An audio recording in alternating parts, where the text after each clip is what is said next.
Shabbat Shalom Boraj, felicidades a nuestros queridos Bnei Mitzvah y sus familias, queridas familias. Si entraron recién por Sucre, no sé si percibieron, pero por lo menos van a percibir cuando salgan, ¿sí? Que hemos emplazado una suerte de trabajo que realizó nuestro querido Sergio Rivka Zichrono Libraja. Sergio falleció hace algunos meses atrás, un distinguido médico en Estados Unidos que se dedicaba también al arte y a la escultura.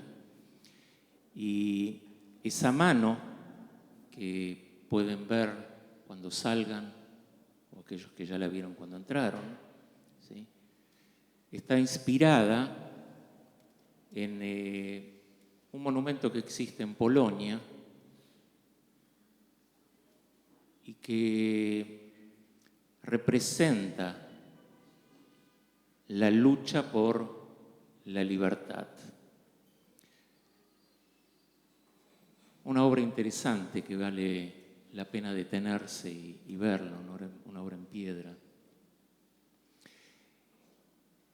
El viaje de Polonia continuó a Israel con el grupo de Betel, y esto me da lugar, ¿sí?, a comprender que es difícil en su completud, de completo, ¿sí?, el vínculo invulnerable después de que uno viaja a Polonia y llega a Israel. Es difícil entender esa completud del vínculo invulnerable que une al judío con la tierra de Israel, ¿sí? Conceptualmente, es un vínculo que no puede conceptualizarse, porque trasciende el entendimiento. Es insondable, porque supera cualquier geografía. Es de una familiaridad que trasciende la cronología. Fíjense, a lo largo de la historia, y así dice Yuval Harari en ese bestseller de Animales a Dioses, a lo largo de la historia la gente debió mudarse de un lugar al otro, y dice Harari, y abandonaron al recuerdo de sus antiguos hogares, ¿sí? Yo no estoy tan convencido que sea así. Porque lo que interpreta Harari es lo que no interpretamos exactamente nosotros, creo. Es que lo judío trasciende la cronología. Y lo digo en la primera persona del plural. Nos vimos obligados a abandonar nuestro antiguo país, pero nunca desmantelar ni la Tierra Santa ni nuestros recuerdos. En todo el recuerdo judío, la distancia territorial siempre estuvo norteada hacia Sion. Siempre hemos vivido en diálogo con Sion. Y aunque sea un poco complicado para esta hora del viernes, sí les pido que me sigan. Escuchen bien. La idea del exilio es la de un pensamiento vinculado a una interrupción. Y en materia de exilio, lo que se interrumpe conceptualmente no es para siempre, es temporal, porque hay un anhelo de querer volver, de querer retornar. Por eso es exilio. Te sacaron y hay un anhelo de volver, por lo tanto es temporal. Aunque los tiempos de la historia sean muy extensos,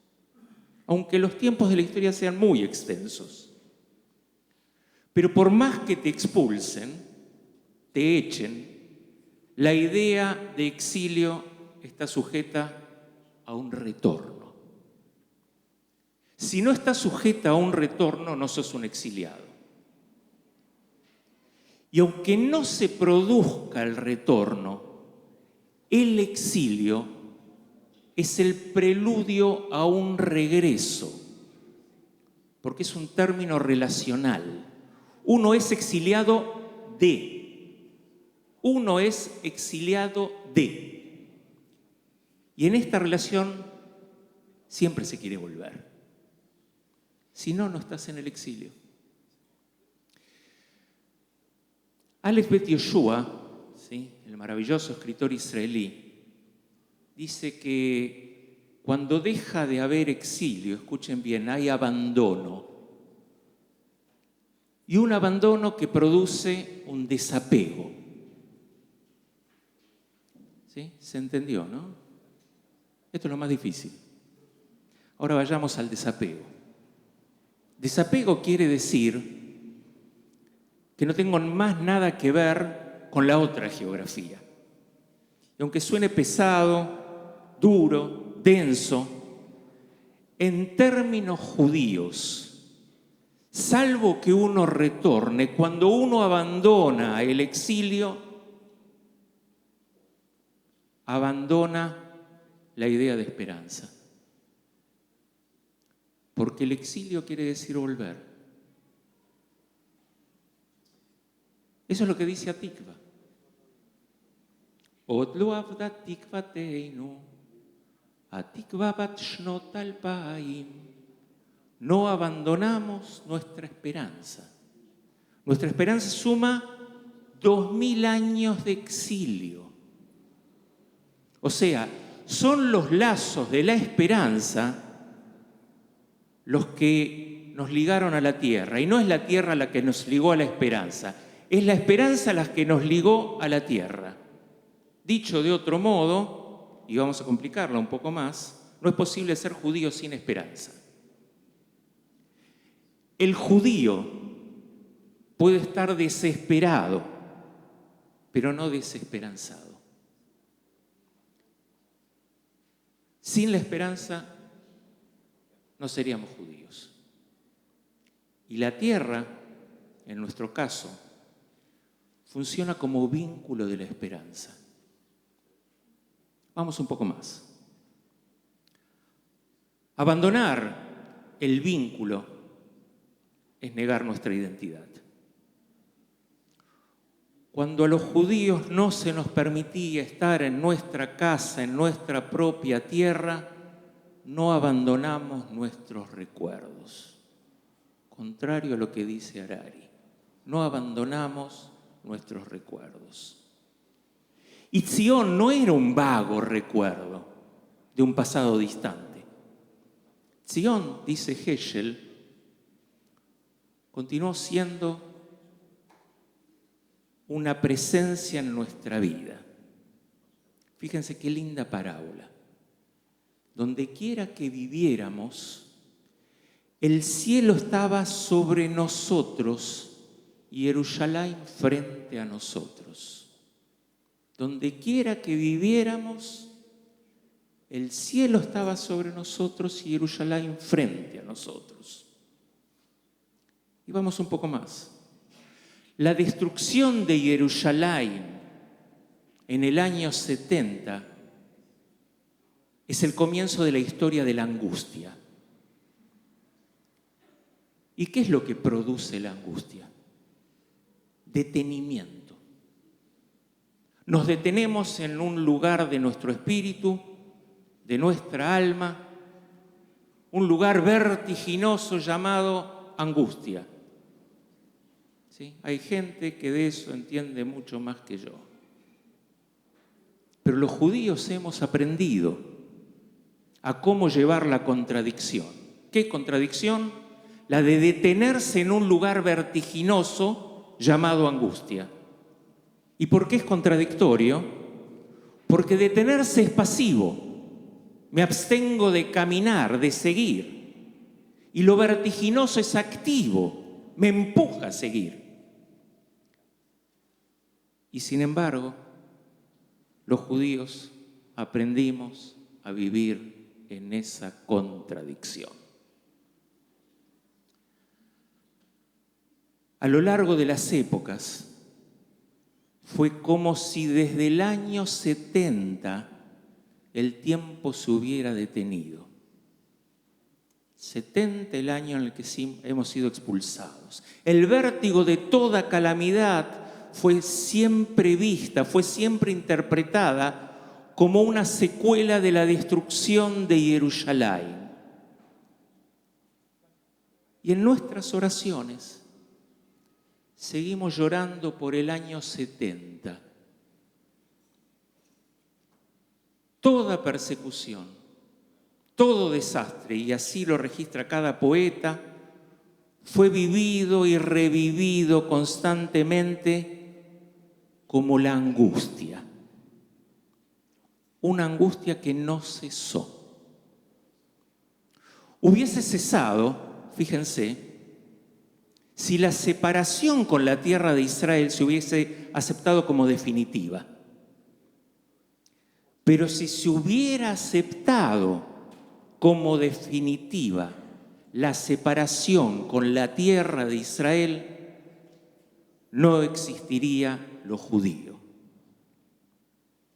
Y sin eso judío que molesta a la humanidad, no existiría la esperanza. Y sin la esperanza, lo humano en nosotros hubiese sido un valor inexistente. Los judíos hemos enseñado a los judíos el valor de la esperanza.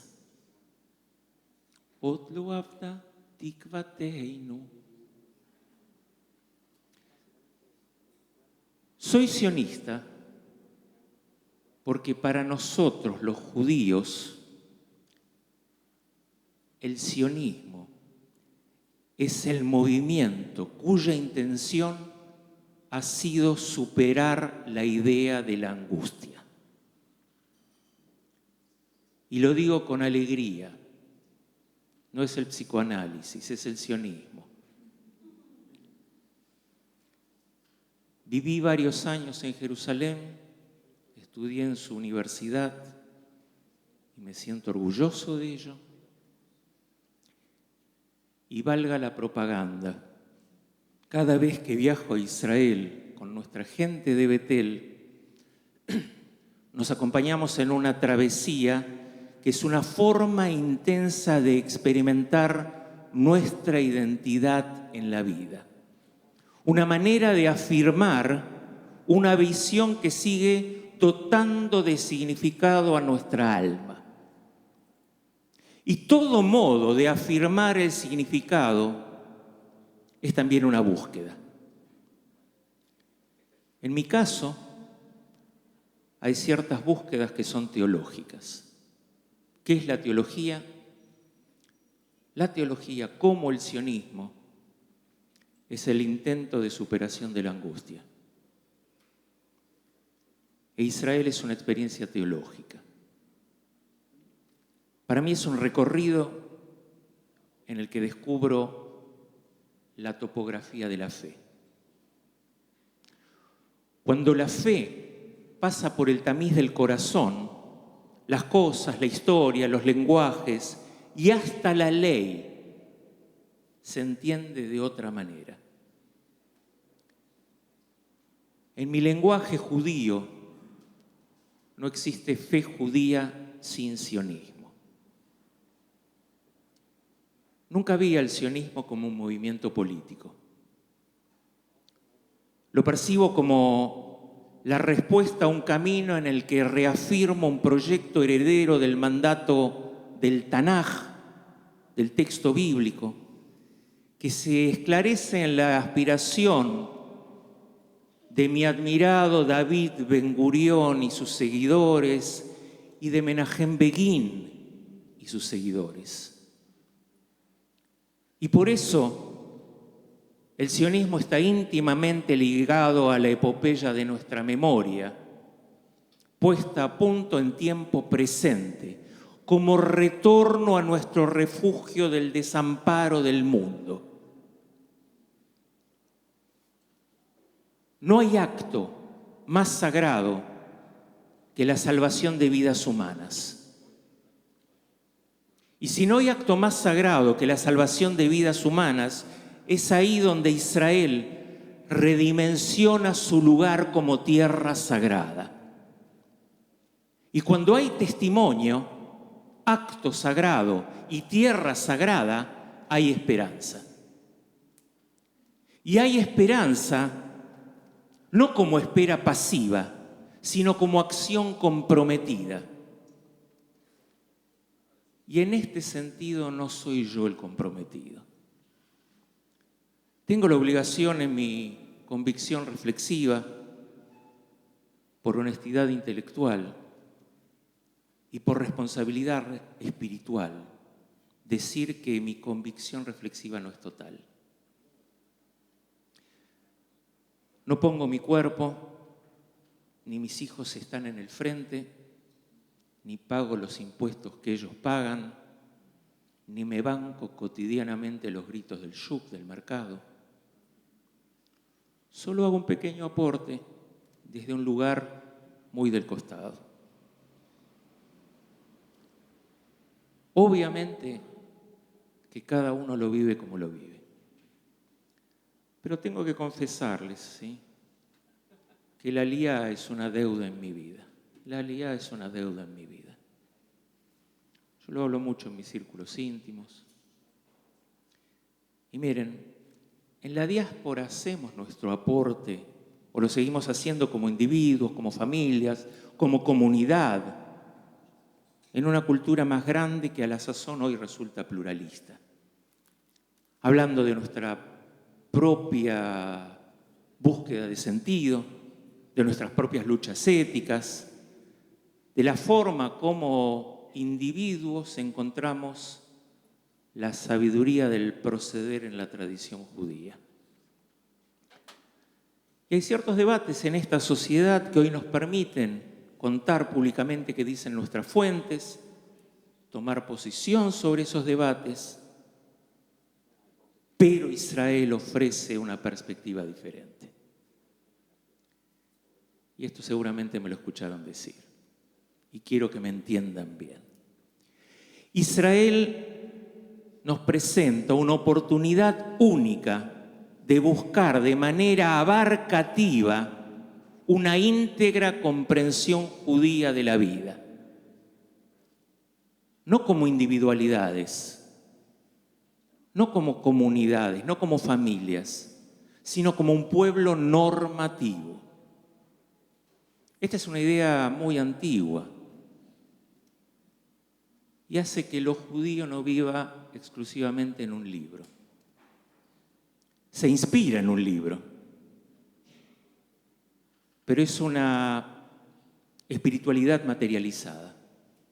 Y para que esa espiritualidad pueda realizarse plenamente, se requiere de una comunidad real que se gobierne a sí misma, que pueda tomar desde decisiones tontas, triviales, hasta decisiones trascendentes para la vida de sus ciudadanos. O sea, una comunidad donde la ley de la tierra exprese valores judíos inspiradas en jueces y en sabios judíos, donde el lenguaje de la tierra sea su propio lenguaje, el de sus fuentes, el ibrit, hablado no solo por los eruditos, sino por poetas, por deportistas, por vendedores de verdura, por standuperos, por artistas de rock. Y solo donde la experiencia soberana se enfrenta a todos los rincones de la existencia, el mensaje judío puede ser plenamente articulado. Y de eso se trata el sionismo de Israel, como difusor de la esperanza. Israel no es leer a Yeshayahu, ni a Irmiau. Israel es encontrarse diariamente con Yeshayahu y con Irmiau. Y también es encontrarse con Martin Buber, y es encontrarse con Ahad Ha'am, y es encontrarse con aquel que vende falafel, y es encontrarse con la literatura de Amos Oz. Israel es un retorno del exilio, a nuestro propio testimonio. Por eso, ser testigo de la existencia de los 74 años de Israel es ser testigo de uno de los momentos más significativos en la historia del pueblo judío. Y es por eso que con emoción no nos queda más que decir Baruch atah Adonai Eloheinu melech haolam שהחיינו וקיימנו והגיענו לזמן הזה.